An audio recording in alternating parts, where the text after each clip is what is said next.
So Epcot has seen a lot of changes since 1982 when it opened up October 1st. So next year, so about a year and a half from now, is the 40th anniversary. So it's gonna kind of correlate with Walt Disney World's 50th.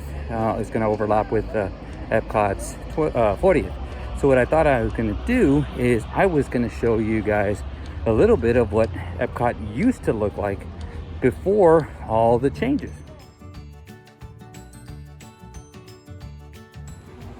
So we entered through this side, and Flower and Garden Festival 2021.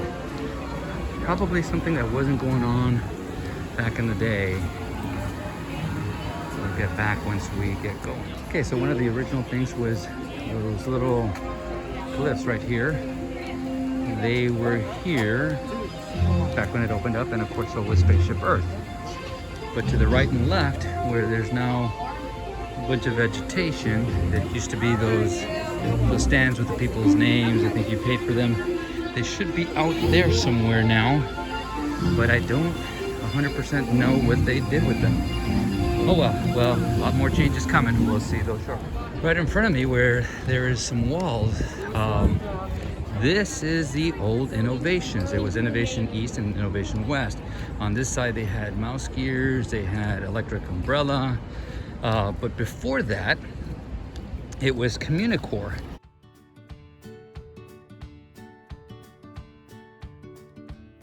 So Communicore was from 1982 to 1994. Then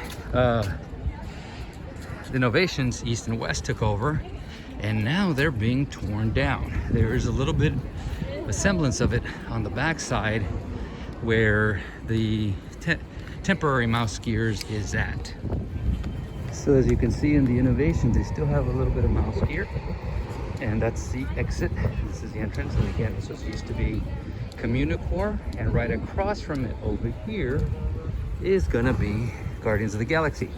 This from 1982 to let's see, through 1996 was the Universe of Energy. Building. In 1996, it got really a little bit of a facelift and became Ellen's Universe of Energy to 2017, and I was lucky enough to be here about 2 weeks before it closed. So right in front of me is Mission Space, but that was not original. But we also see Buzz Lightyear. That was not original. From 1983 and on and off all the way to 1999 was the Horizons Pavilion.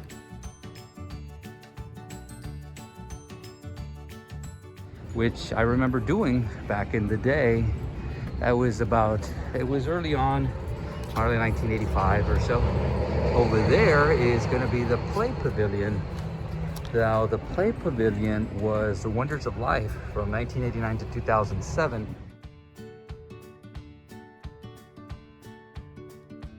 And also in there, I mean, there's so many walls here. I remember when the Wine and Dine Festival was going on, you can go in there, get some wine, get some merchandise. Now, right in front of us, and you can hear it, is Test Track. One of the most popular rides. As a matter of fact, right now I looked, and it has over about an hour and 15-minute wait, and that's about right. So in Test Track used to be World of Motion.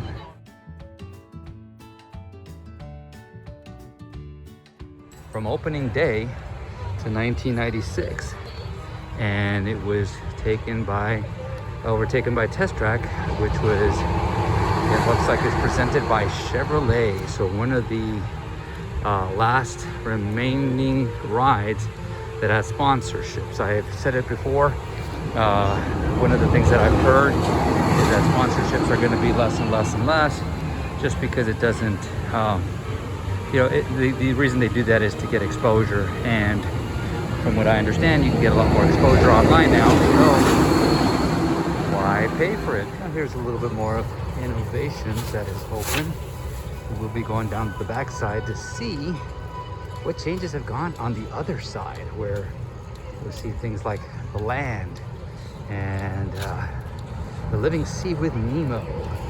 But over here in front of World Showcase, there's now a showcase where it shows the upcoming things that are coming in to Epcot. It's funky because they basically get it overnight, where they actually say there was supposed to be something going on in the British pavilion with Mary Poppins, and all of a sudden they took it down. But for a very short while, and I believe this is where it was, Wheel of Fortune taped here. So back in 2017, never knew that. So right in front of me is something I mentioned in a different video. To me, one of the most underrated rides of all time, and also another video, the Epcot music, which I love. But so Imagination started off in 1983 with Journey into Imagination.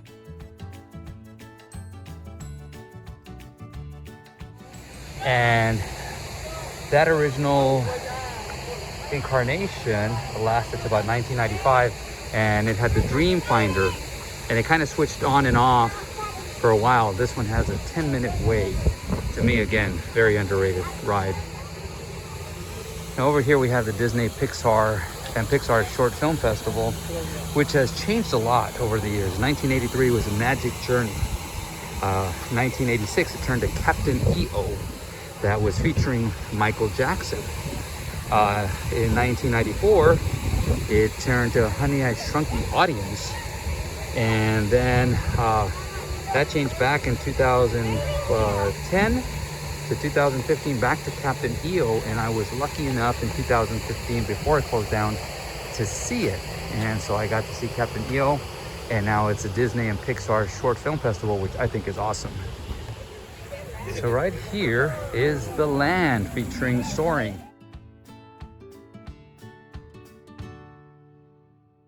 This was opening day, and it used to have such experiences such as Kitchen Cabaret and Food Rocks.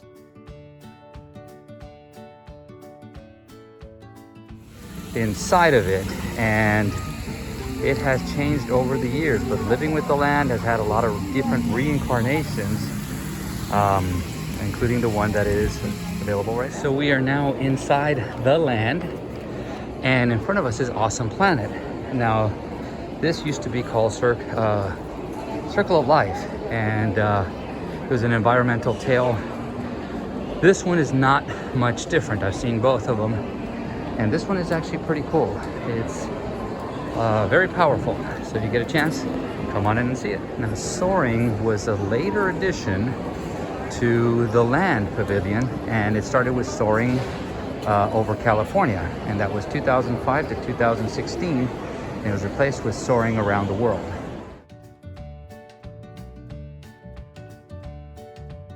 The biggest thing is which one was better.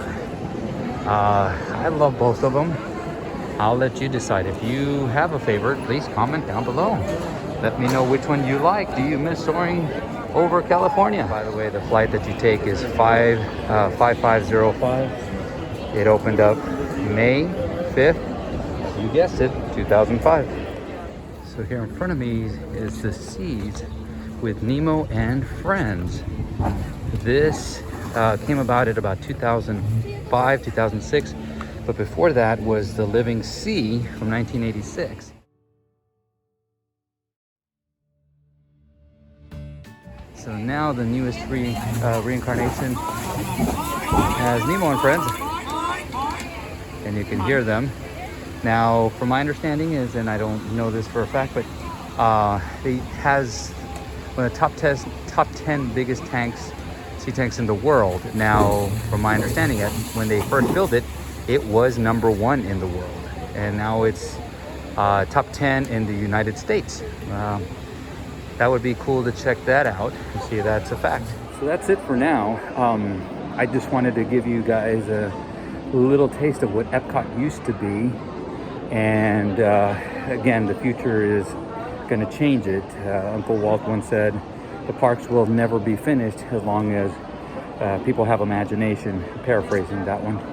So we'll be updating on what's going on, but I didn't even touch World Showcase, which has grown and changed over the years, but I'll do that in a different video at a different time. But for now, we will see you sooner than later.